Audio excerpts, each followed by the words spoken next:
We'll be taking questions throughout the webinar, and we ask that you chat in your questions using the chat box functionality. We will set time aside at the end of today's webinar to address the questions. For those LMSWs and LMHCs interested in obtaining CEUs, you'll be eligible to receive 1.5 CEUs for attending this webinar. Information regarding the CEUs we sent out following the webinar, along with links to the training page, recording, and slideshow. Finally, towards the end of today's webinar, we'll be sending out the feedback survey using the chat box functionality. We ask that you click the link that is shared in the chat box and complete the feedback survey. We appreciate you filling this out as it allows us to understand your experience and enhance our future offerings. Well, with that, I want to thank you all for joining us and hand it over to our partner, Evelyn Blank, Executive Director at the New York Center for Child Development and Director of TTAC, who will walk us through a brief introduction before our presenters begin.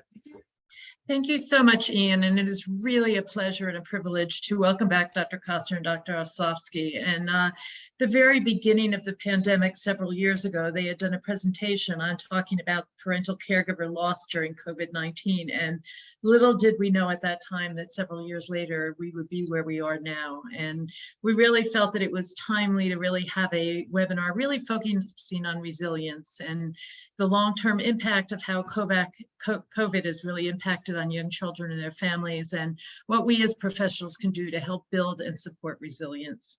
So just a brief statement about who we are. The New York City Training and Technical Assistance Center, otherwise known as TTAC, is funded through the New York City Department of Health and Mental Hygiene.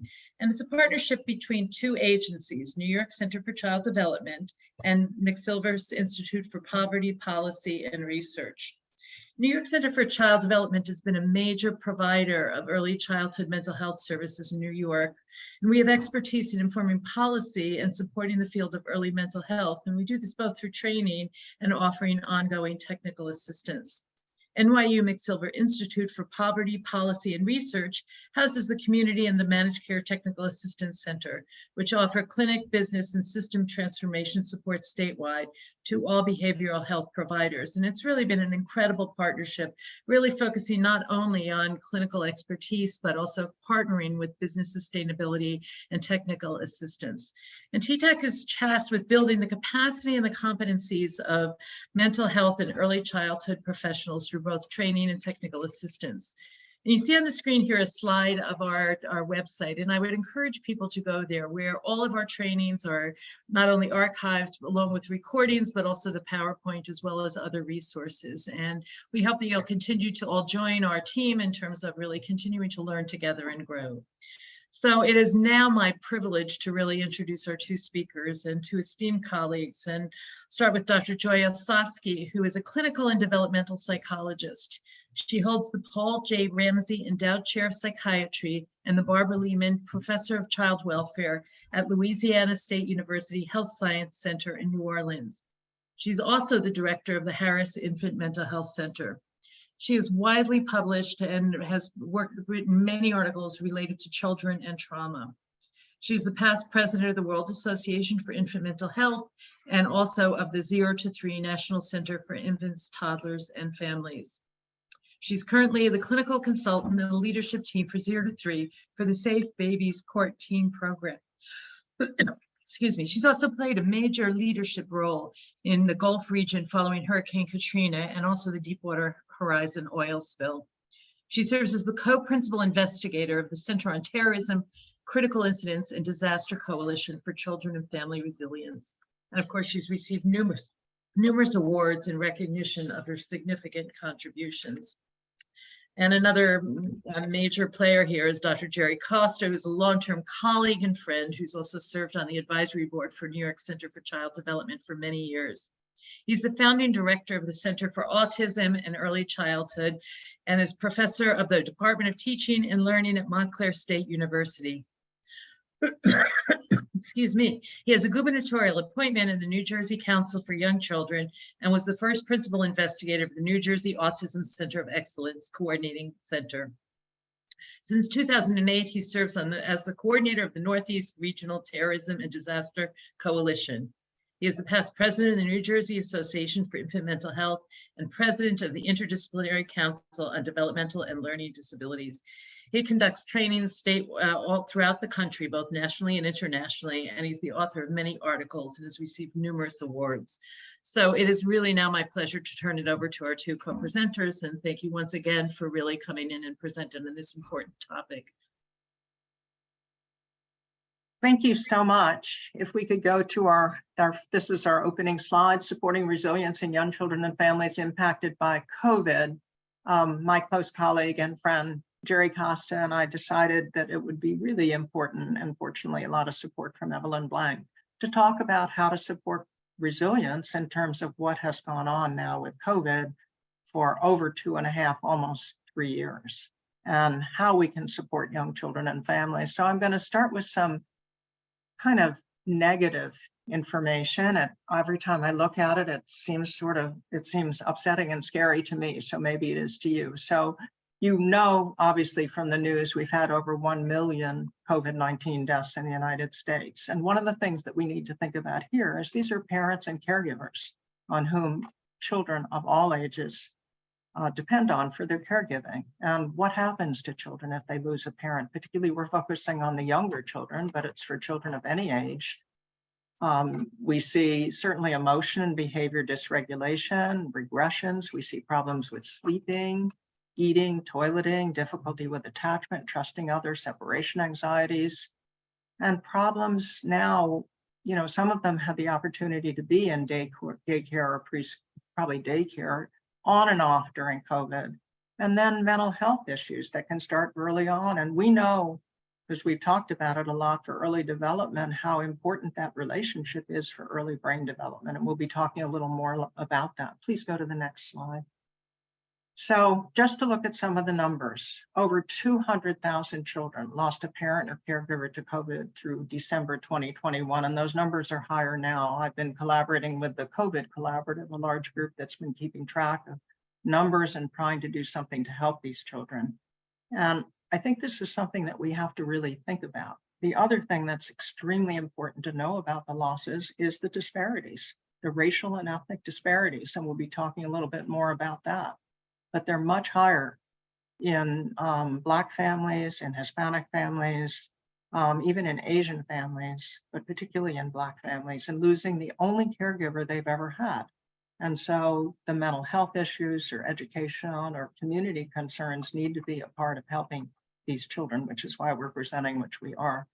And the other thing that I want to emphasize is how much more loss we've had with COVID compared to regular disasters, which we're used to dealing with. Jerry and I have been involved with disasters for many years, and how very important it is to pay attention to the fact that so many children have lost significant people in their lives, and we get a compounding of physical and mental health problems.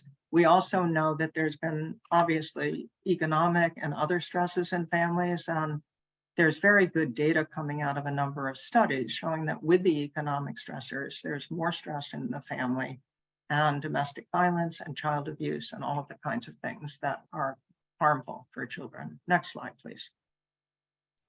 So we have to pay attention to that. Early childhood communities, early childhood centers and community settings can play a key role in helping these young children. And we're going to talk about some of the very simple ways: listening, being emotionally available and present for them. And I emphasize being emotionally available because just being there and not really being available does not necessarily help the children. So this is something we need to pay attention to. So what we'll be focusing on, Jerry and I will focus in this training on, first of all, learning about the losses, which I've been talking about on children and families, and the inequities in the losses. We'll be providing more information, gaining information about the losses' impact on young children. And how can we help them? How can we support the children? And how can we also support the caregivers, which is very important. And then different strategies to support resilience in young children, early childhood centers and community centers, so that we all can play a role in helping to support young children impacted by loss. So just a little bit more on the numbers, because I think sometimes I know it's important to know about the numbers. Around the world, 7.5 million have lost a parent. and 10.5 million have also lost a parent or a primary caregiver. And greater for children living in poverty, we know that. United States, I mentioned over 225,000 children have lost a parent or caregiver. And I did look at the New York City figures, since I know many of you are from New York, and 8,600 children have lost a parent or primary caregiver. That's one child for every 200 children. Black, Hispanic, Asian children are roughly 3 times more likely to lose a parent or caregiver to COVID. That's in New York City, but that's the national figures as well. So we know how much children need caregivers. That's the kind of the business we're all in, is helping to support those relationships. And so we'll be talking more about the things that we can do to help. Next slide, please. So just to say a few more figures about the inequities, Black people account for 25% of those who tested positive for COVID. And they're 39% of the COVID-related deaths, while making up just 15% of the general population. So Black children are more likely than white children in the United States to experience parental death, and they can make up 14% of the US population, with comprise 20% of the children orphaned by COVID-19. It's so important to pay attention to this for the young children so that we can help support them at a much younger age. So what happens? The other thing is, they're the losses that happen. They're the losses that happen without being able to say goodbye, the confusing losses for children who go and watch that, keep watching at the window, hoping their loved one will come back, their parent or their caregiver, and not knowing what's happened. So what happens? So we also see that's happening at the same time with home confinement, the social isolation, poorer diets, the economic issues that have impacted that. And then for older children, there's an increased risk of violence. And we're talking more about younger children today, but I feel very strongly that the violence that we're seeing with older children also relates to having no one to turn to, having lost a parent or caregiver. Also for the young children, not being able to play, children learn with playing. It's a normal part of development. And with COVID, with the social isolation, they haven't been able to do that. And then inconsistency in school participation. School opens, school closes. And then even the idea of a child being concerned, they go to school and they got exposed to COVID, and they go home and they expose their parent or grandparent to COVID. So then they feel responsible. So that's on top of the economic stress that's in families.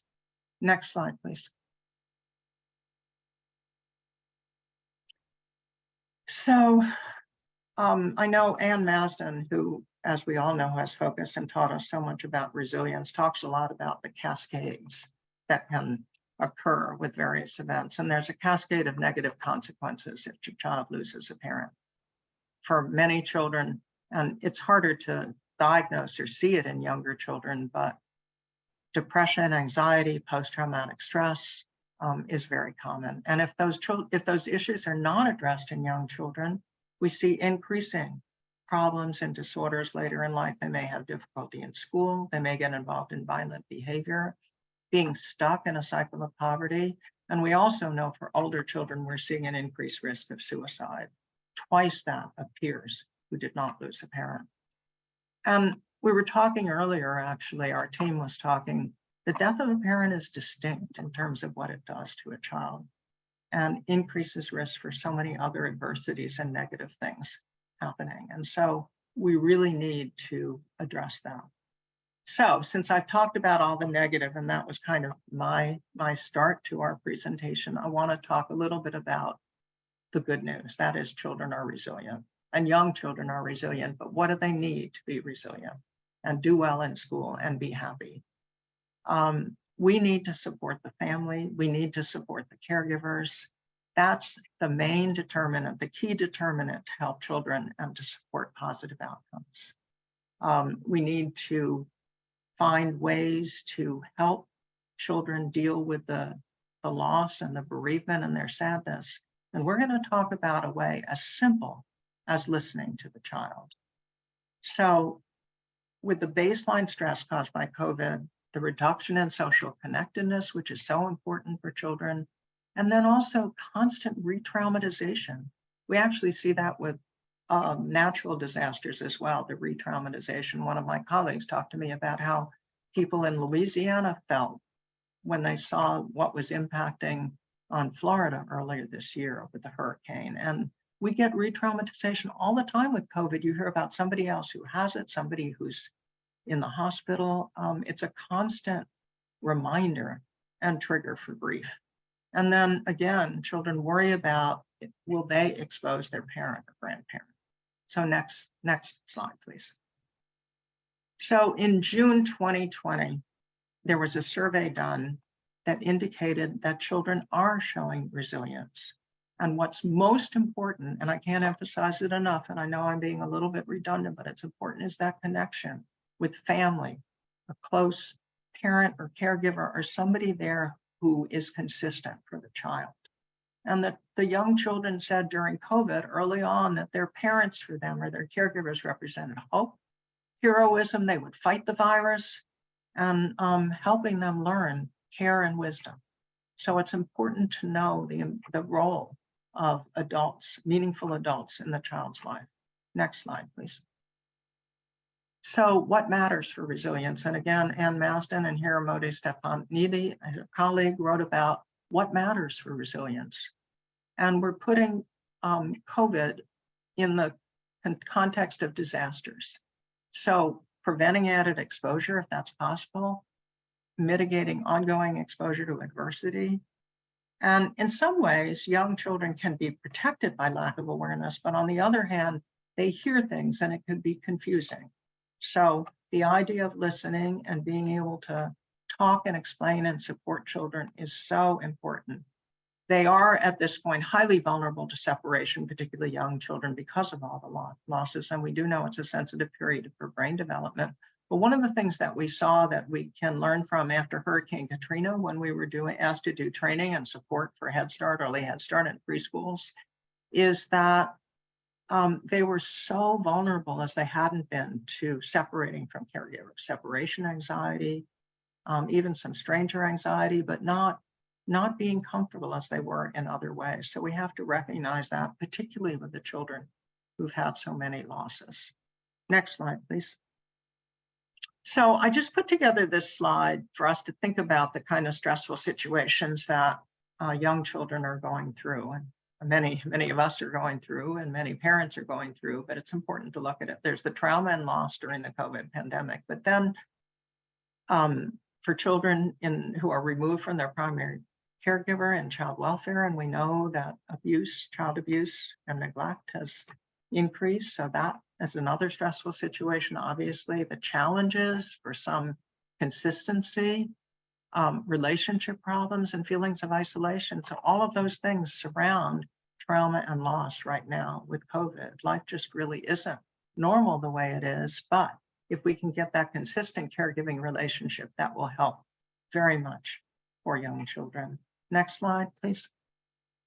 So what do we mean by resilience? And I'm sure everybody in the audience knows this, but I really like the definition, the ability to manage serious life challenges and find ways to, and quote, bounce back. How do you get back? And again, I'm emphasizing it, parents and primary caregivers are the most important people to help children with gaining resilience, with being resilient. They learn from their parents or caregivers.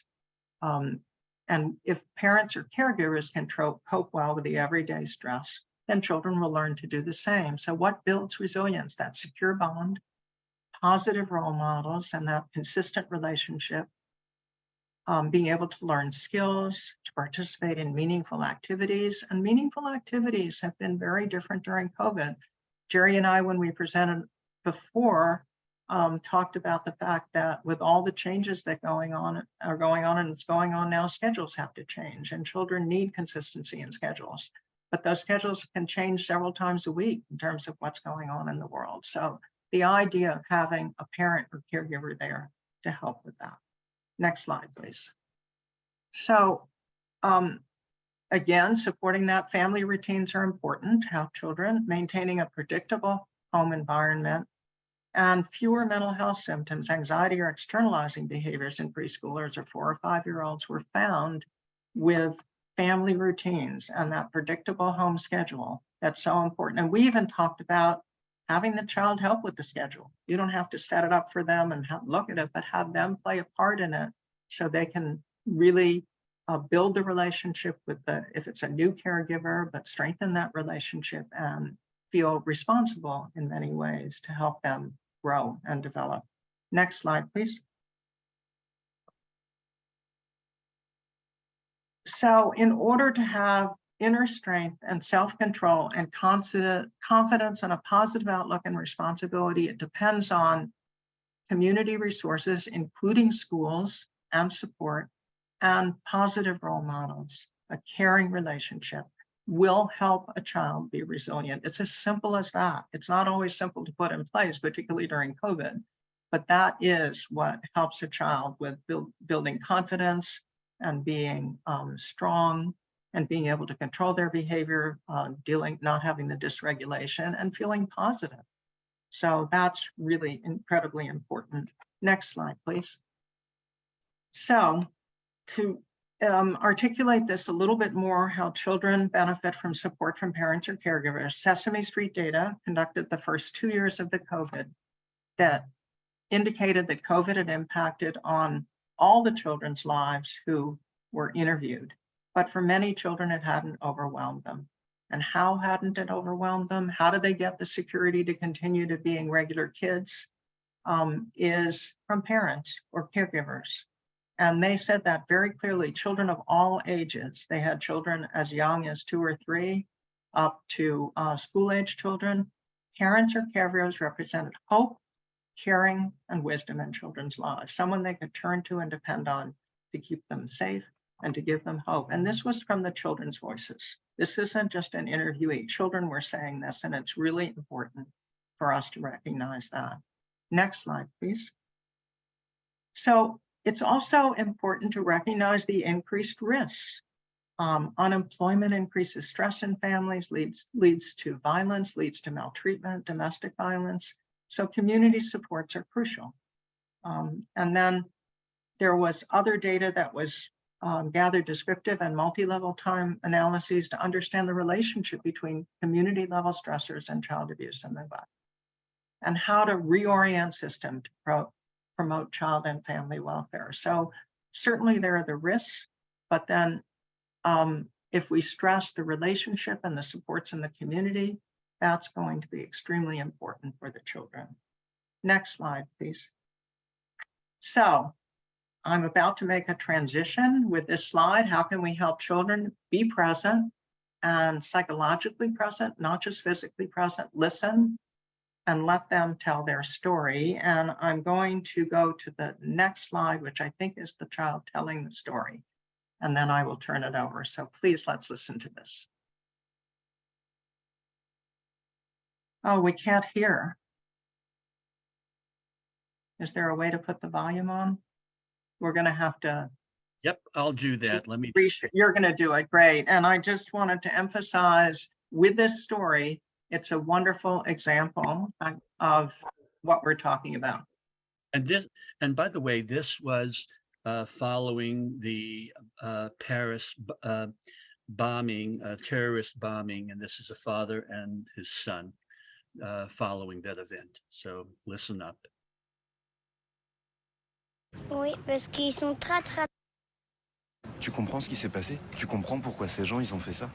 Oui, parce qu'ils sont très méchants. Les méchants, c'est pas très gentil, les méchants. Et il faut faire vraiment attention parce qu'il faut changer de maison. Mais non, t'inquiète pas. On n'a pas besoin de changer de maison. C'est la France, notre maison. Mais il y a des méchants, papa. Oui, mais il y a des méchants partout. Il y a des méchants partout. Ils ont les pistolets, ils peuvent nous tirer dessus parce qu'ils sont très méchants, papa. Oui. C'est pas grave, ils ont des pistolets, nous on a des fleurs. Bah les fleurs, ça fait rien, c'est pour. Si regarde, tu vois, tout le monde pose des fleurs. Oui. C'est pour combattre les pistolets. C'est pour protéger. Voilà. Et les bougies aussi. C'est pour ne pas oublier les gens qui sont partis. Hein. Look at the child's face. Next. C'est pour nous protéger les fleurs et les bougies.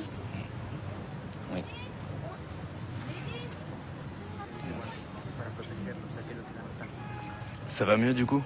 Oui, ça va mieux.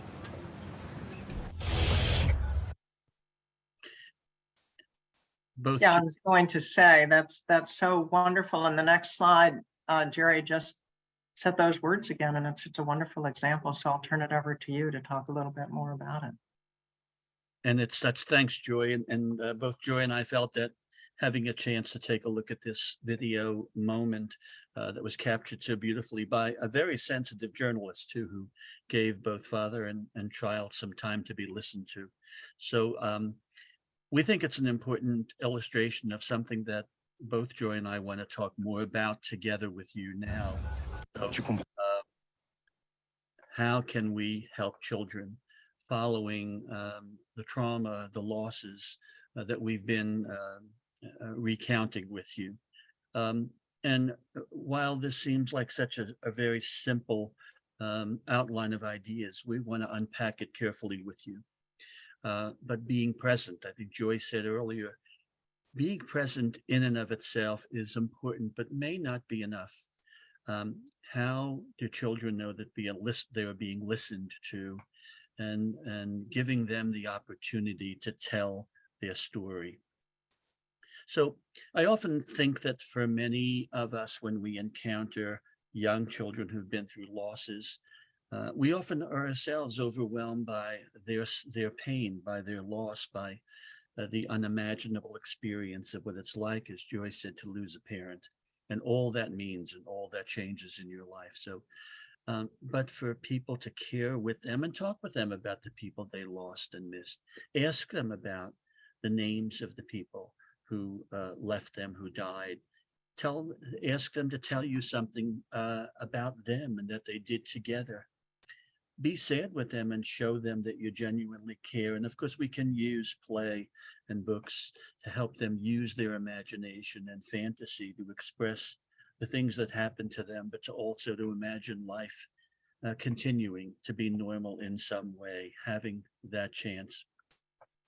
So both Joy and I, in our prior webinar in TTAC, spent a considerable amount of time really reminding all of us about the infant and child brain. And so this is really about thinking about what happens in the brain when in fact there are difficulties. I'm going to just stop for a second. I'm having a hard time with the sharing. I normally would see more than I'm seeing. I'm not quite sure what's happening, but as long as you can see that, that's great. So sorry about that. So let's talk about what happens to children when they are under stress, when there is a crisis, when there is a loss that they are encountering. And to do that in a very oversimplified, but I think still elegant and fundamentally accurate way, it's good for us to think about the way in which our brain systems are constructed. And so you see the image on the screen now, the top of our brain called the cortex. Cortex, by the way, is kind of a word that represents the bark of the tree. So in a sense, the highest level of our brain is the highest level of evolution, and it's the area where we do our most thinking. So that blue brain we often talk about is that brain that helps us communicate, to plan, to think, to organize. But right below that is the limbic system, the red brain, we sometimes refer to that. And that's the system that is so important for us, because when there is some danger or some stress or fear, that's the part of the brain that alerts us to somehow try to protect ourselves. And then below that level of the brain, there's even something we call, looks like here, the brown brain, right? The reptilian brain.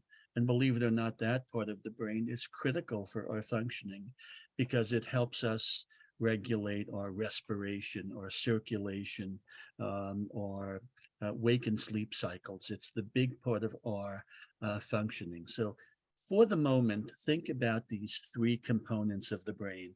What happens, in fact, when we are under stress? Well, it turns out that that red brain activates a whole cascade of events that occur throughout our brain. And that red brain, that sort of limbic system that we'll talk about, actually consists of two major organs, which I will talk with you about. And it's critical for us to know about that. There's something called the amygdala, and an organ right next to it called the hippocampus. Now, again, please don't feel like we're asking you to become an anatomist or a neurologist or so familiar with anatomy of the brain. But it's important for us to know that these fundamental organs that are in that red brain, that brain that's most involved with our emotions, that brain that's most involved in helping us alert ourselves and others when there's stress or critical. So that red brain activates a series of changes that occur in us. And so I want to talk to you about what happens. So that organ called the amygdala is a small structure in the brain. And it really is hardwired from the beginning of our lives to interpret the events that frighten us. And I'm sorry, there's a timing problem with some of these slides, forgive me. But if I can ask you for the moment to think about that red brain that you looked at. Well, Dan Siegel, this remarkable psychiatrist and neurologist and clinician and author, has used the hand model of the brain to think about this. So if you look at the hand right now, and if you could hold the hand up in front of the screen, I know it seems kind of strange, right? That you're by yourself I imagine in your room, but if you can hold your your hand up just like this, and you can imagine that your wrist and your arm are the brown brain, that's your spinal cord, and that wrist is the bottom of your brain that controls respiration and circulation and so on. And your red brain is that thumb, that middle brain. And I told you there are two major organs there. There's something called the amygdala. You can see that on the slide. And right next to it, the hippocampus. So imagine that's your red brain, your limbic brain, and stick it in your hand and then cover your thumb with your fingers. And your fingers are the blue brain, right? The thinking brain, the cortex. So if you imagine under stress, the amygdala gets activated. The amygdala sends out messages to the rest of your brain to say, we are in danger. We need to fight or flee, or if we can't do anything, we may even need to freeze. The fight, flight, or freeze response. And so when you are under stress, what happens? Well, Dan Siegel helps us think about this. He says, if you lift up your fingers, you'll have an image of how we all go down the low road. We flip our lids and head down very worrisome interactions. When children are under stress, they can flip their lids. They can become unable to use language, unable to learn, unable to engage with others. Now, the remarkable thing, of course, is that they often will seek out others, and that's what we need to do. So what happens in the amygdala does not stay in the amygdala. It goes through the rest of the brain. And I want to describe to you this sequence of events. And again, I promise you, this is the only neurology we will talk about today, but it's so important. When your amygdala activates because of stress, because of fear, because of trauma, because of some danger, your amygdala sends chemicals into your bloodstream that go right to this major brain organ called the hypothalamus. And the hypothalamus, again, releases chemicals in your bloodstream that travel to another gland in your brain, another organ called the anterior pituitary gland. And that sends chemicals to your adrenal glands right above your kidneys. Those are the adrenal glands, and they pump out adrenaline. Now, this whole thing is called the HPA axis, the HPA. So whenever we talk about, if we go back here for a second, whenever we talk about stress and the red brain gets activated, what we really are talking about is the brain is under attack. And the brain itself is now reacting with danger. And when it reacts to danger, it actually flips the lid. It engages in reactions which are designed to help fight or flight or freeze. But in fact, what we know is that that can sometimes cut off interactions.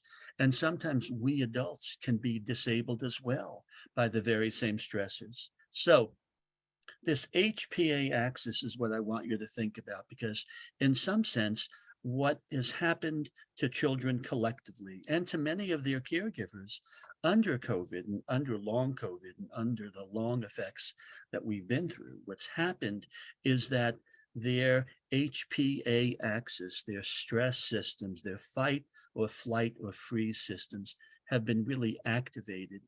And so we then, as the big people, as the adults, have this real opportunity to help children feel safe again. And how do we do that? Well, when this happens, when this system is activated, when the child's brain and mind are under attack by these stress systems, the child no longer feels safe and connected. The child may not be able to tell us that, but what the child desperately needs at those moments is us to be there.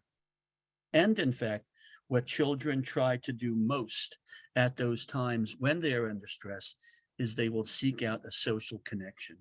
So what matters really is that a child needs to be felt with and listened to. When the child is under stress, and I'm about to go into some slides to try to illustrate this, they may flip their lid. They may not behave in an organized way. They may display behaviors that we know are designed for the child to try to feel better, but in fact can become problems with their caregivers and other children. So this point of being listened to, I think it turns out emerges as one of the most basic needs of children.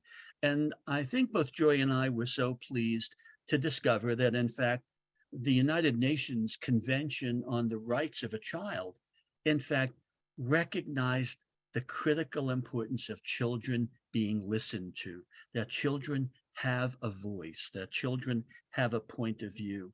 And in fact, Article 12 of that Convention on the Rights of the Child says, every child has the right to express their views and have them taken seriously. Now, while I think the Convention on the Rights of the Child was meant to be a human rights statement and even a political freedom statement, we need children to know that their voice matters. I want us to think about this as a human development issue.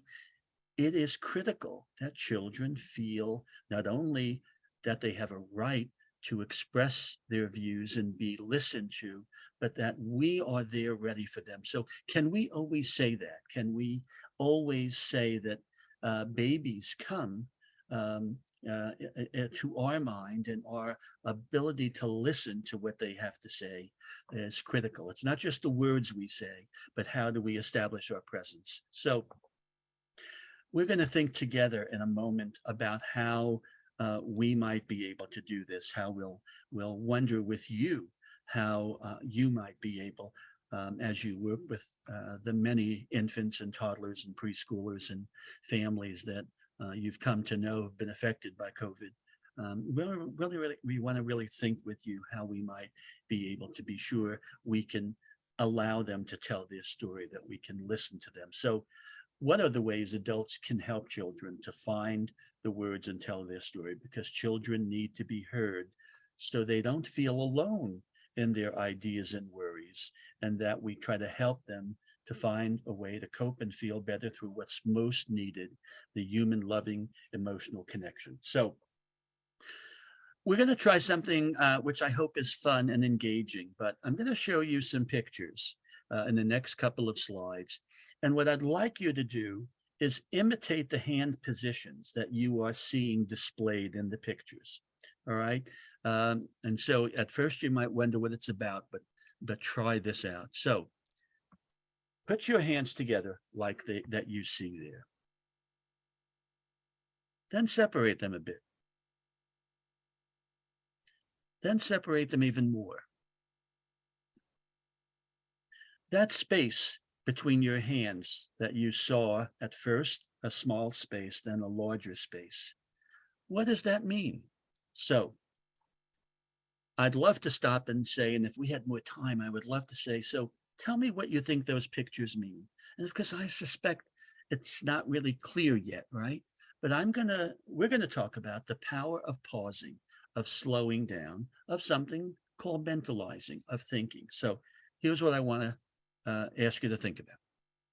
And I wanna thank one of my most important mentors, Stanley Greenspan, who really often talked about these ideas. So just imagine that the hand on the left, my right hand, is about me having a strong feeling, an impulse.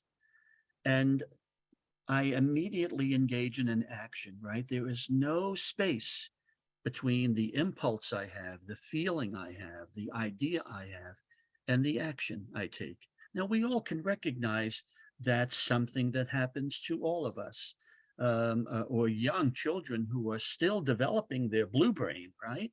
And especially young children who might be under attack by stress and who's flipping their lids, who are not able to really kind of help self-regulate and calm and organize themselves, right?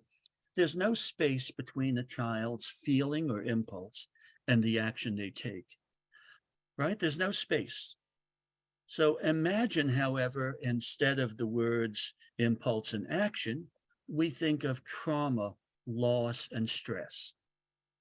And the response to those things we see in children. We see them being sad. We see them fearful, angry. We maybe see them worrying. We may see them engaging in some aggression or hostility, what we might think of as misbehavior, right?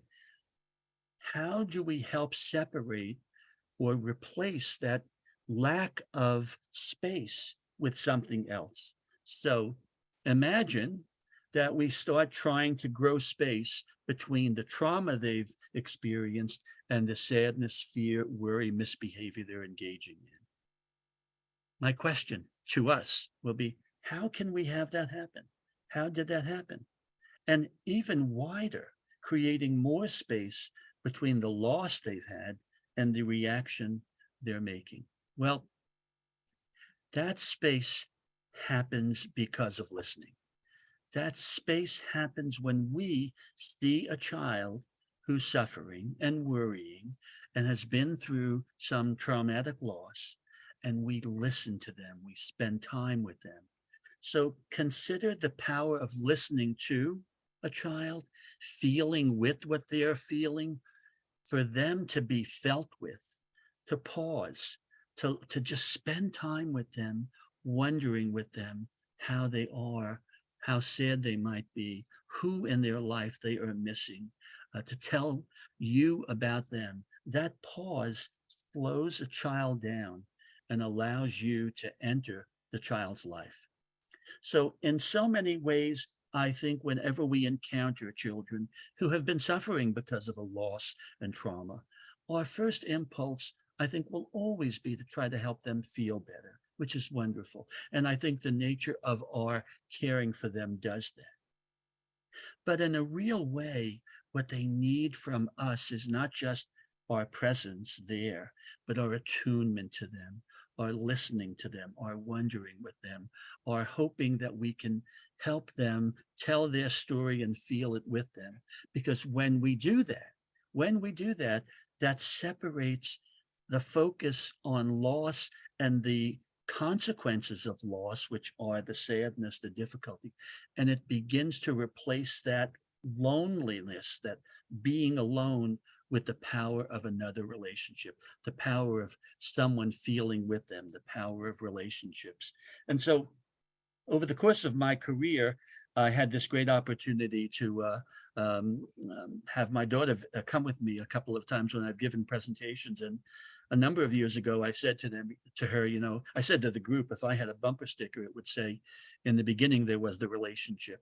And my daughter created this bumper sticker for me and mailed it to me, which I love. So I want to share it with you. So the point of these past slides, right, of these images, the point has really been to try and illustrate to you how using your hands in front of you is a reminder of creating space, of entering into the life of the child around loss by fundamentally listening to them. So with that introduction, what I'd like to do is turn it back to Dr. Osofsky as we continue our presentation. I thank you very much. And I think, you know, I felt actually, I don't know how all of you felt, but I felt really connected in listening to Dr. Costa's presentation after I had talked about all of the losses and thinking about the children. And what was going through my mind just now when I looked at the wonderful bumper sticker that your daughter made for you in the beginning, there was the relationship, was, you know, how this child is feeling and how, and I was thinking about the little child, and I know it was a clinical case that I was consulting on where the little child kept going back to the window and back to the window, and nobody really knew what to say and how to do that. And so how all of us need to figure out how to engage and how to be there, not be afraid. You know, I can recall another situation we were called into as clinicians where there was, it's different from COVID, but there was a homicide suicide, and some mental health people came in, but they had no idea how to talk to the children. So they took care of the bodies and they took care of all of this, and the kids were sitting there, you know, and so actually they knew we did this work and called us, and we went out. And it's hard to know how to talk to the children, but just being there with them and sitting with them and having that kind of engaging really makes a difference, and particularly around loss. So if we could go to the next slide. So these are some of the steps that Dan Siegel has suggested. One has to do with first feeling with the child, feeling some of their pain and feeling some of their loss. And he talks about, as Dr. Costa talked about, brain development. So connect with the right brain and move to the left and use your whole body expressions. But the idea is to make that connection. And when children are worried, they need to feel safe. And even, you know, I remember how often this happened, particularly after 9/11, I remember it very clearly, and it's relevant to everything here, where people were scared. And people said, is this going to happen again? And am I going to be safe? And can I go in that building? And we had to say to them, yes, we're going to keep you safe. Did we know that we would keep them safe? Not for sure, but we needed to say that to them, and we were certainly going to try our very best to keep them safe. So the idea of really being with them, less language and being with them and talking to them and just being there. Yes, we're going to keep them safe. I was remembering also there were a group of grandparents after 9/11, and I was asked to come talk to them, and would I be willing to do that? I was giving a talk on trauma in Texas, and I said, yeah, I'll go talk to them, of course. And they said, we don't feel comfortable. We don't know if we can tell the children and families we're going to keep them safe. One of them worked in a children's store, and they loved coming in and hugging the children and hugging the parents, but they didn't know what to say now. And I said, we have to say we're going to try to keep you safe. We have to say we're going to be here with you, and we're certainly going to do our best to do that. So it's really very, very important. And in order to do that, the idea of finding your calm, and that's one of the messages we leave, it's very important to have self-care for the parent or caregiver, or whoever's with the child, to have self-care themselves, your face, your soft voice, your movement, to co-regulate the child. And then Jerry will be talking a little bit more about some ideas about that, but finding the words to help the child find his or her words, instead of saying, oh, it's okay, you're going to be okay, you know, everything's going to be fine. Well, the child doesn't feel that way. The child needs to be listened to. And so just say, I'm going to be with you. I know a model that we often think about was Mr. Rogers, just being there and listening, you know, was such a wonderful model. for all of us and for children, and certainly is now. If we could go to the next slide. So what can we do in terms of ways to calm an anxious child? First of all, be there, not get so anxious yourself. Listen and sit with the child and respond as quickly as possible. Show interest in their feelings. You know, I see that you're feeling scared. Can you tell me anything about it? Or can we just sit here together? I love the intervention in a parenting circle of security of, instead of time out, is time in. You know, just being together, being there and listening. Listen to what the child says. How often do we listen to what the child says or just tell them? You know, Joy, if I could add to that, Mr. Rogers had this wonderful reminder. He said, if something is mentionable, it is manageable. Sometimes we are so afraid of talking to children about the people they lost or the things they've been through. But if we could speak with them about it, I think that guidance is so helpful. If we can mention it, we can manage it with children. And as you see with the other suggestions we have listed there, absolutely mentioning and managing it. A parent being there. Also, if it's hard for you, I mean, there are many parents who've also had losses or caregivers had losses. If it's hard for you, then we need to ask for support too, so that we're able to care for the child and support ourselves to be able to be there, because often it may be hard to be emotionally available if we've gone through so much loss. That's right. So that idea of helping the child calm down and co-regulate is so important.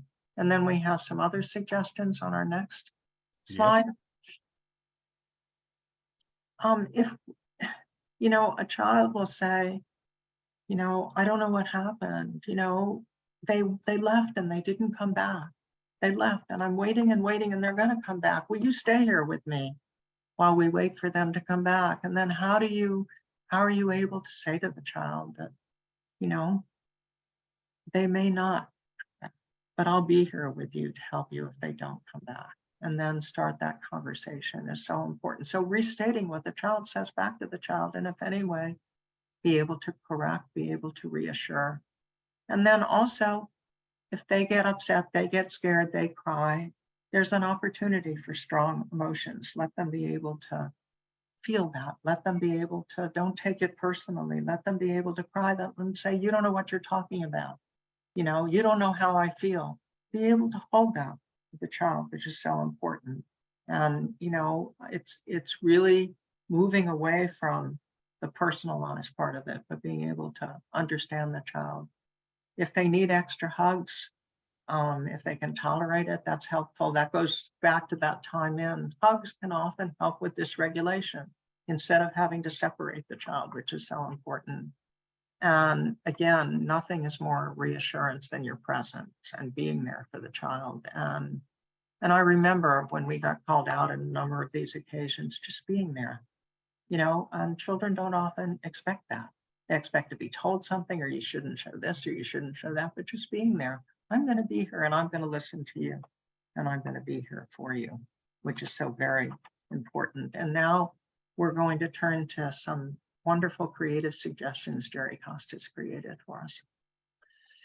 So hopefully by now, you've gotten the idea that today's presentation was really our attempt to try and emphasize how critical your presence and availability and engagement is with a child. I think you know that. I think there's no question that's partly what drew you, I think, to come to a workshop like this, is that you are wanting to learn ideas and strategies. And I think in a way that I hope feels helpful to you. It may be that you're discovering that, you know, there's no magic activity or magic technique or tactic that you can use to help a child who's been through a profound loss. It really is about your caring human presence. And so the image again of the hands separating, I hope, is an image that says to you, when a child has had a loss or experiences some profound, stressor and injury to their soul, that what is most powerful is for them not to feel alone with that feeling. And so in some respects, many times we might be thinking, tell me the strategies to use, tell me what I should do. And so some of you may be familiar with a framework that I've developed and written about called formation, which talks about ideas, ways of knowing information about this work, ways of doing, but the most important is ways of being with. That last part, many times we think it's something I need to do. Tell me what the magic words are, the magic activity. It really isn't. It's really about finding a way to share that space. So when we talked about keeping the brain in mind, there's an aspect of brain development which is certainly true in the early childhood years, but remains true throughout our adult years as well.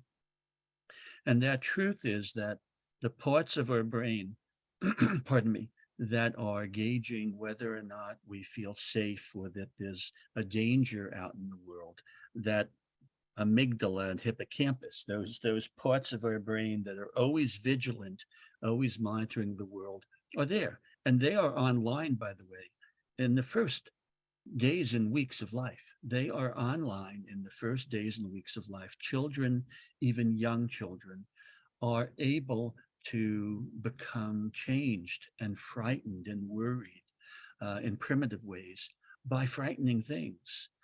Perhaps for an infant, a loud noise or a jarring being held.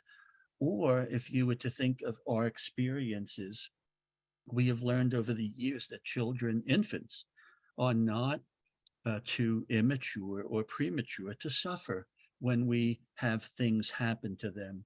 There was a time, as you might recall, when it was believed that an infant was too young and too immature or premature to be affected by trauma or suffering. We now know that very small infants are affected by their circumstances. I often recognize this most in the course of my life with some very painful clinical work I've done. And I often talk, one of my most painful memories is an infant mental health case I had with a 12-year-old girl who, when I first met her, was 6 months pregnant. As I learned her story, I learned that she had been in 32 different foster placements, most of them from the time she was born to age 9. And I wondered what it was like for her as a baby to have this constant sea of changing faces. And as she was crying and upset and missing and losing others, who was there to feel with her? Who was there to co-regulate her? So clearly, even before we have language, babies need some kind of comfort, some kind of being felt with. And that really is, in many ways, the lesson I hope that Joy and I are able to give you today, that your presence, your ability to find a way to feel what a child is feeling. So back to keeping the brain in mind. The parts of our brain that are responsive to detecting threats to safety, and actually the right side of our brain, some of you may know this, but the right side of our brain, for the most part, tends to be the part of our brain that is most sensitive to emotion, to creativity. Often we speak about right-brained people as being the creative part. And the left brain is kind of very filled with language and mathematical knowledge, right? The right side's music. Well, while that's a bit stereotypical, I think it helps us to understand what I'm about to talk about. So throughout certainly early childhood and even as adults, how we are with a child is most critical. Walk into any infant toddler center, child care center, preschool center, and take a look at how people are speaking with each other. How are the children engaging with each other and speaking with each other? How are the adults speaking with each other and talking with each other? How are the adults speaking to the children and the children speaking to the adults, right? You'll discover, right, that what is most critical are not the words, but it's the affect. It's the surrounding. You know, I often tell people when I explain to you, and I've spoken about the Agile framework before, and some of you may be familiar with it. When I present it to you, I not only will I hope it, not only do I hope it becomes a framework that you can actually find yourself using and effectively be helped by it, but I think you'll discover that. I think it's also, you know, a kind of marriage therapy, a goal, because what it essentially will say to you is what you say is important, but how you are when you say it is more critical. So I want to talk to you about what this means. So when you are encountering an infant or a toddler, a preschool or a young child who's been through such difficulty, who's been through some of the losses we've recounted with regard to COVID. Try to really, the first thing you do is assess what's going on. You may have some preconceived ideas and notions about what you should say and what you should do, and that may help you. But at first, be available and witness what the child is feeling, feel what the child is feeling. Try to think about what the child's emotional state, and try to pay attention to your own emotional state, your own emotions, your own experience. Then as you come to maybe learn more about the child, hypothesize, wonder about ways you might be able to help the child through your affect and through your interaction, your presence. And once you develop some ideas about that, then act, then kind of interact and engage with the child. And when you do, follow what I call the Agile guidelines. Pay attention to your affect. This is what the child will experience first and foremost. Whenever you are meeting a child, the first thing they're looking at is, what's your face telling me? What are your vocal intonation? I'll get to the eye. What are your gestures? What's your pacing like? What's your presence like? What's your eye gaze like? They're sizing you up. Children are remarkable students of adults. They are studying your face. And they are clearly trying their best to sort of understand who you are and how you might be interacting with them. So, Gary, I was going to just add at this point, because I think our audience is probably very familiar with Jeree Paul's statement that we all have incorporated. How you are is so much more important than what you do. And that really is so supportive of everything you've been talking about, you know, and giving the detail of it, because we're talking about listening and being able to be there and not coming in and, you know, without understanding what's going on, and really listening and being there for the child and having them be able to trust when they've lost so much. Oh my gosh, absolutely. And remember, I think all of us, and I think just Joy, what you just said is so true. When we understand the gravity of what's happened to a child, when we understand all the things that, you know, Joy recounted in the beginning of this presentation about the losses children have been through, that bears that's a burden on us. It weighs heavily on us and on our soul, and in ways that you might not be fully aware. It can lead you to sort of convey in your own affect a kind of sadness and worry. Getting in cahoots with yourself. My old supervisor used to say, getting in cahoots with yourself. And so Agile reminds us that how we are, just what Dr. Jeree Paul said, how we are is even more important than what you say and what you do. And I at all don't mean to suggest what you say is unimportant, but it's how you say it. And this is where I'm going to share with you. And so, by the way, pay attention to affect, gestures, intonation. You will be surprised that there's a sizable research out there by psycholinguistic specialists who look at the impact of intonation. The tone of your voice is what children will be most affected by. I often tell the story that my Italian grandmother would speak to me in Italian as a baby and hold me. And in Italian, I discovered what she was saying in Italian was, "Oh, Gerard, you're so cute, I could eat you." And if I understood the words, I would think she was a cannibal, right? But everything she said, the tone of her voice, the facial affect, the soft touch, the kisses, I knew she was conveying safety. So pay attention to your affect, your gestures, the tone of your voice, pacing, wait, let the child take you in. That's the latency, mean waiting, and only then engage the child. And so for that reason, I've even developed this little card, and I think some of you may have seen this. I actually laminate it. So when you get a copy of this presentation, you maybe can cut that and laminate it. Feel free to do it. But it's a wonderful way to kind of remind ourselves of this platform. So again, trying to piece together our whole story today, right? Beginning with a recounting of the trauma and the horrible losses children have encountered, beginning to really recognize that our presence and attunement is critical, that listening is critical, and that that listening actually is a way of helping children to separate the trauma and loss with their initial response, which is to feel incredible sadness and worry and anxiety and sometimes engage in misbehavior.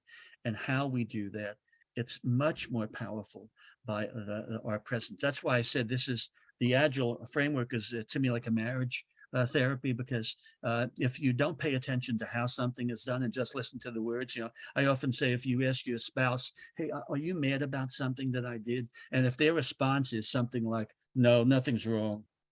If you're listening to the words and not the affect, you're going to get in trouble. So you get the idea, right? Your facial expressions, your tone of voice, movement, gestures are more powerful than your words. And so oddly enough, for two presenters who speak all the time and use lots of words, I am so convinced we have to pay more attention to our pre-verbal and non-verbal ways of connecting with children, and to slow down and follow their lead. Keep a respectful posture. Let them feel like you're listening to them, that you're not controlling what they do, but you're listening to them.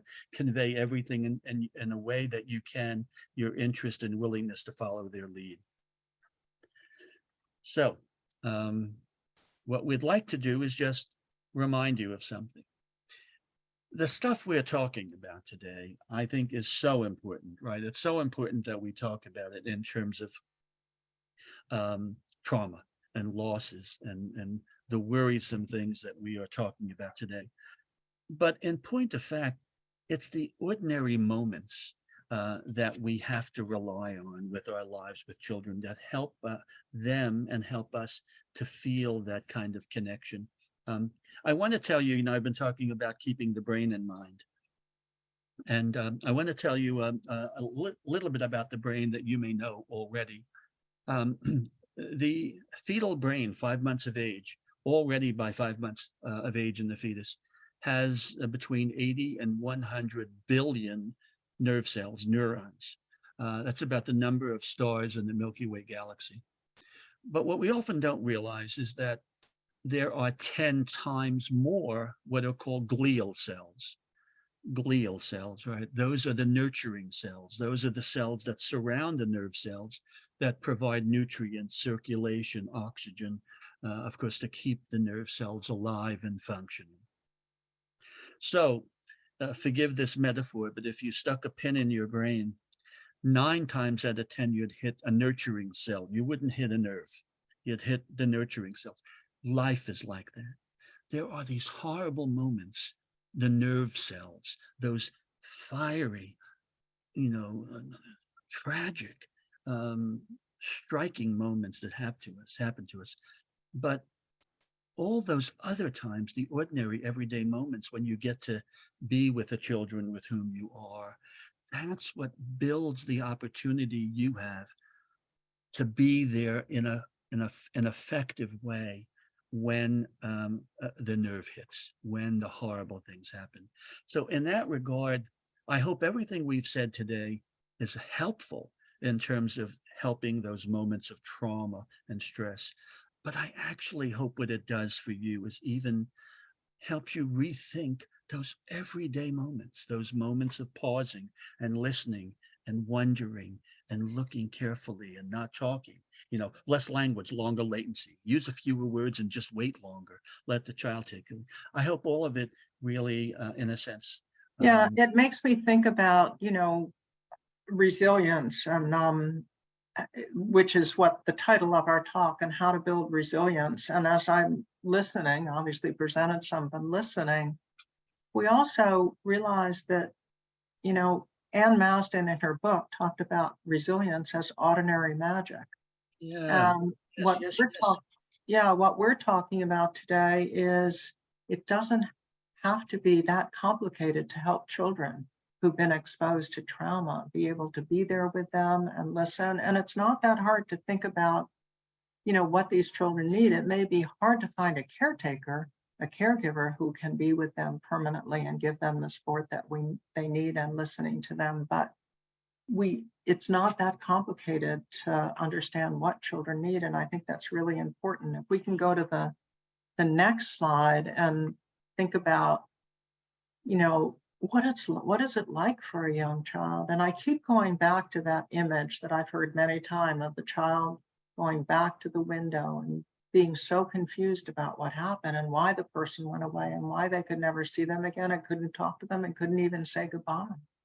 And, it puts them in that state. What does it feel like to be unheard or not listened to or not felt with, and we have on that slide, what's it like for us to be not listened to or not getting what you want? But we're adults and hopefully have more capacity, but it may seem very complicated to be able to help support a child with all of these losses and all of the very negative data and negative information that we presented at first, but it doesn't have to be that difficult if we can just go out and be there. It makes me think of one of the things that I say. Obviously, I'm a mental health professional with a lot of training, but I remember after Hurricane Katrina, what was most important to help people was just to be there, just to be there to listen. They would come in with all kinds of tragedies or losses and other things, and just to listen and hear what they had to say. That was so very, very important. And I wonder, Jerry, if we could go to the take-home messages that we have as well, which is really important. We obviously talked at first about that first take-home message of understanding trauma impacts even on infants and young children. Dr. Costa and I spent many years trying to convince people that young children are impacted by trauma, but we do know that, and that obviously it's going to be different depending on their age and their developmental level and the loss that they've experienced and what they've gone through, and it depends a lot on the adult responses. So how are the adults going to be able to be there with them? The adults need their own self-care, and we talk about that, and we'll present this again. If it's too much for you, if it's too much for me, I'm going to go ask Dr. Costa if he could help me with that and be there with me under those circumstances. I always say, by the way, in working with trauma, people really shouldn't work alone. We need to have people we can talk to, and if it's too much for a parent who's also gone through a loss, then let them get some help. Let them talk to a friend or have a friend come in as well. And that infants and children need adults to support their experiences, to be able to hear their sadness and hear what they're going through. And we also know that if they're loving, attuned caregivers, that will really help the child a great deal. So often people will dismiss what these children have gone through. And unfortunately, I think we're seeing some of the impact of what's happening to children. And we all, every one of us on this call, can just be so helpful in whatever setting we are to be there with the children and listen to them, and how very important that is. But the self-care component is also very important. I was remembering, by the way, when we went and did this presentation about what children were going through, little children to Head Starts and early Head Start after Katrina, to an audience there who had all lost their homes also, and maybe lost loved ones as well. And they were glazing over when we were talking about trauma. So we stopped. Wow. And then we stopped. We did a breathing exercise and other types of self-care things. And I think those components have to go together. you know, and maybe it relates a lot to what you're talking about the brain also. in Yeah. terms of what one goes through. So I don't know. I know we just have one more slide of resources, but Jerry, I wonder what your thoughts are about how to pull this all together. I do. In fact, I'm going to stop sharing for a second. I have to tell you something happened to my screen when I was presenting. I couldn't see Joy, your face, or other people's faces, but I can see Evelyn now. But I hope it's okay if we just keep the slides off and we just have a chance to chat. You know, Joy, as you were talking, I really wanted to return to that idea of ordinary moments and the sort of the everyday experiences we have with children. I think that, you know, as you probably all have experienced for children you know who've been affected by COVID directly, there are times that we as adults feel so inadequate. We feel, how can we possibly provide some support and some relief to a child who's lost a parent or a loved one or a grandparent? And I hope that one of the things that happens today is that it demystifies that process. You know, by the way, folks, many people who are not psychologists have this illusion that we psychologists know how to answer every question, that somehow, you know what to do, you know what to say. That's such an illusion. You know, I think the bottom line, I hope, for today is that what we've presented in some ways is kind of oversimplified. It's being present, just having a chance to sit with a child and be in their space and look at their face and show your voice and show your face. It's remarkable. So, you know, we were hoping we'd have a little time at the end, and we have about 10 minutes just to really provide an opportunity if anyone had questions or wanted to make a comment. I think both Joy and I would love to have a chance to engage with any of the participants if that's possible. Well, first of all, let me thank both of you for an extraordinary presentation on the importance of the ordinary. And I think that's the real paradox here. But thank you for all your suggestions, for your empathy in terms of really thinking through how to really build resilience and be available. There have not been a lot of questions. There was a question about Ann Maston's book, which somebody responded in the chat box to really put that resource in there. And we will post the resources also, as well as the webinar, on the website. So we also encourage people to please fill out the evaluation. And I think we'll wait just another minute to see if anybody has any last minute questions. I just wanted to share Gil Foley's comment. Thank you for not only an informative and most helpful presentation, but also a deeply empathic one. And I couldn't agree much more. I mean, that's incredible. Thank you, Gil. That's modeling after you. Yes, thank you. I thought the same thing. And one of the things I was thinking about also as I was listening to Jerry present, we listen to each other a lot also, is that it doesn't have to be that complicated to help children. You know, sometimes people feel they're young and they don't talk, and maybe they can't talk about their feelings, but it really doesn't.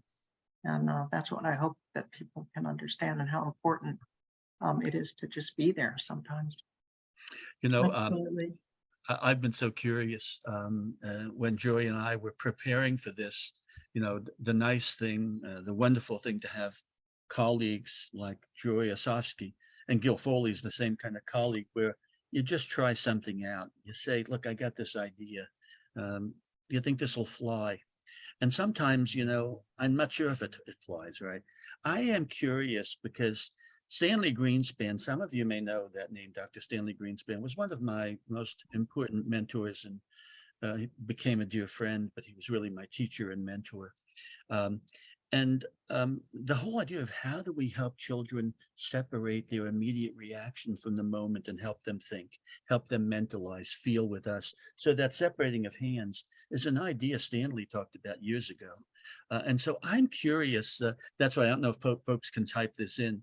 I'm curious if that idea helped, because for me, when I first heard it, I said, oh my gosh, it's helping to understand what we might need in those moments of you know, difficulty and trauma. So I am curious if people have found that helpful. So I'm looking in the chat just to see.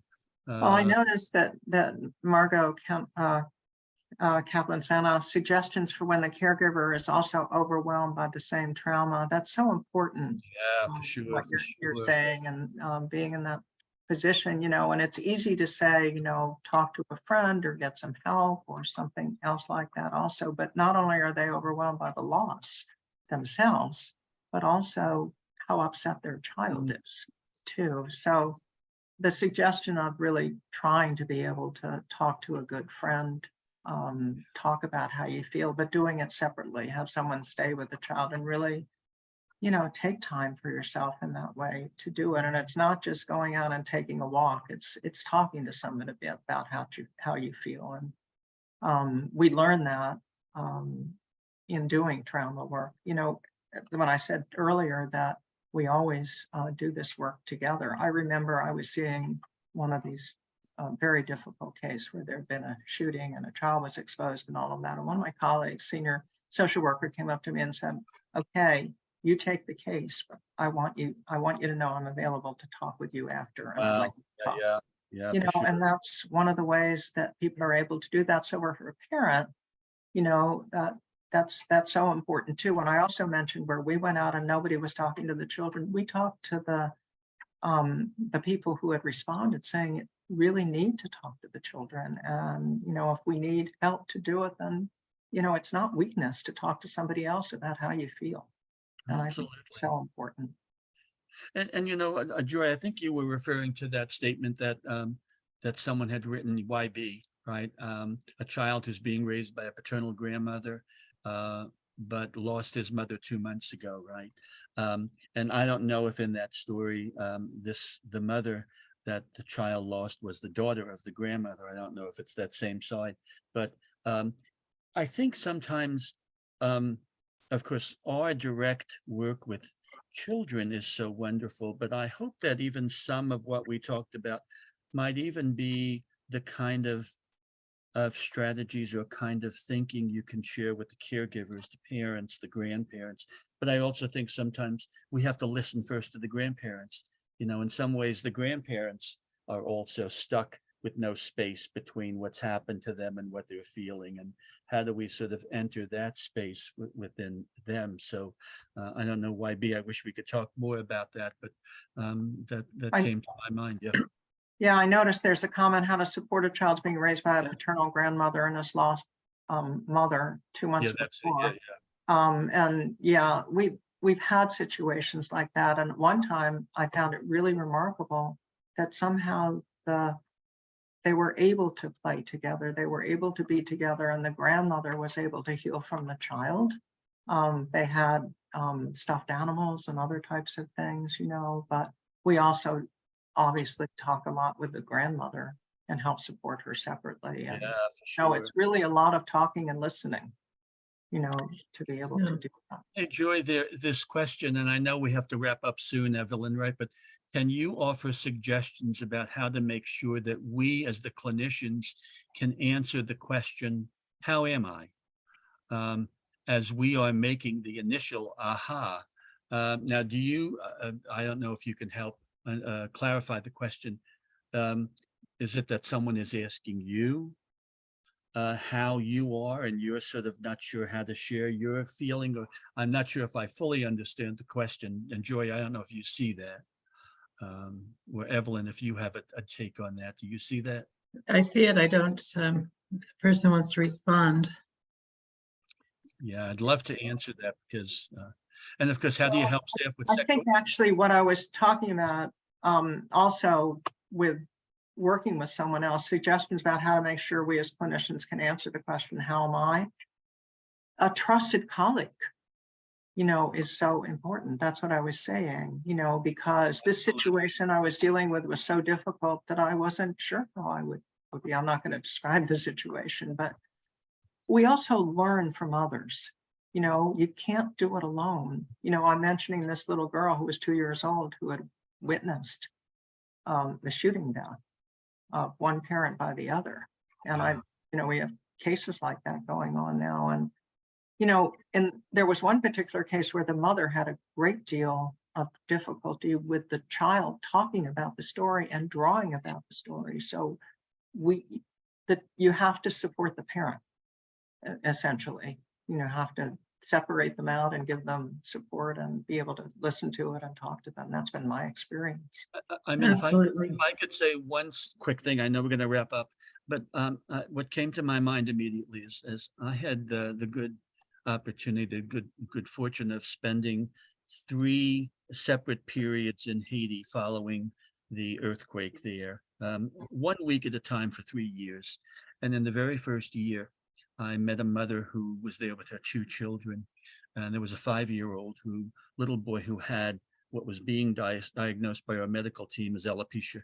He was just patches of hair were missing. And the mother said that it began the day after the earthquake. I was there in April. I think the earthquake was January. So 3 months earlier, his father had died in the earthquake. His father was killed in the earthquake. The day before the earthquake, he had been playing basketball with his father. And so for 3 months, his father had died. The mother was told by her friends, do not speak to him about the loss of his father. It will be painful.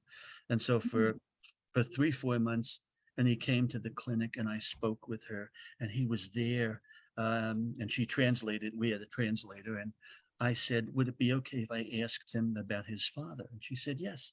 And I said, your mom tells me you were playing basketball with your father right before the earthquake. And he said, yes.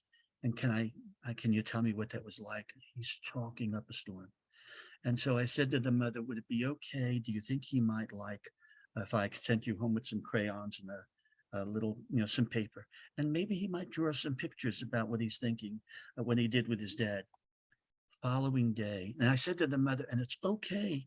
Do you have pictures of his father? So, oh yeah, we have pictures. I wonder if you look at the pictures with him and talk with him. She came back the next day, couldn't stop talking. She couldn't, about how it changed him, because she was afraid to speak and to listen. And it wasn't because she loved this boy, but she was thinking it would hurt him. The very thing that we think might hurt the child, right? And at those times was helping. So the listening part is just remarkable. The listening and the drawing also, children, that's another thing we didn't mention that much. I'm glad you brought that up, and that it's really, they like to draw about what's going on and tell you in that way. Absolutely, yeah. So I just want to thank you both. I mean, this has been so powerful and so helpful, and you can see from the chat box kind of the response and how it's really resonated with everybody. So thank you. And this has been really an incredibly rich and very helpful webinar. So thank you. And I just want to encourage everybody, please do fill out the evaluation in the chat box. As you know, we take it very seriously and use it to really help guide further training. So thanks so much to both of you. It's really been wonderful having you both back.